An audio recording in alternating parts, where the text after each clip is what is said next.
If you love design and you'd like to make money as a designer, whether part-time or full-time, there are several options. Number 1. Work for a design agency. You could work as an employee for a design agency and spend your time working on designing websites for clients. As an employed designer, you'll be able to focus on the design work without the need to deal with business-related issues like landing clients. Number 2. Work as an in-house designer. Another option that allows you to work as an employee is to be an in-house designer. In this case, instead of working on projects for clients, you would be working on the website of your employer.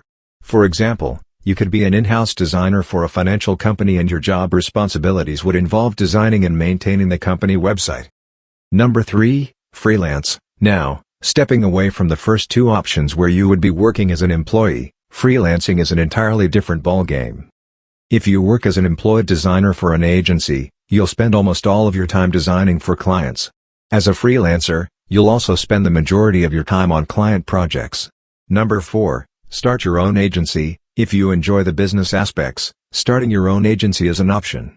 Instead of working as a solo freelancer, you could hire other designers and developers to work for you. If your ultimate goal is to start an agency, a low-risk approach would be to freelance first and build up your business slowly. Number 5. Start a design blog. Another option to make money as a designer is to start and run a design blog. You could use the blog as a way to promote your own design services and take clients while also running the blog, or you could focus on making money with the blog in other ways, like ads, affiliate programs, or selling products. Number 6. Be a freelance writer for design blogs. If you like the idea of writing blog articles on design, but you don't want to start your own blog and wait a long time before making money, working as a freelance writer can be a great option. There are a number of design blogs that hire freelance writers, and if you have some design and writing skills you can get paid to do it. Number 8. Sell stock graphics and files. If you're more into graphic design than coding, you could design stock graphics or files like PSDs that can be used by other designers.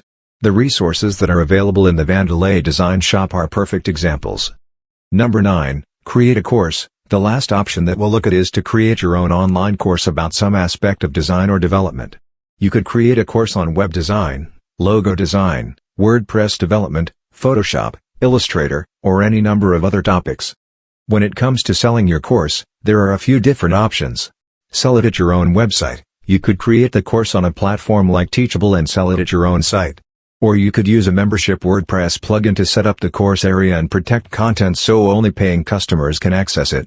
Sell at a marketplace. You could also host your course at Udemy, Skillshare, or another marketplace that will allow you to reach a larger audience. Of course, you'll give up some control with this approach, but if you don't have your own audience, it may be a way to actually get your course in front of people. That's it for now. If you liked the video, make sure to subscribe to our channel and don't forget to press the bell icon so you never miss an update from our side. Thank you.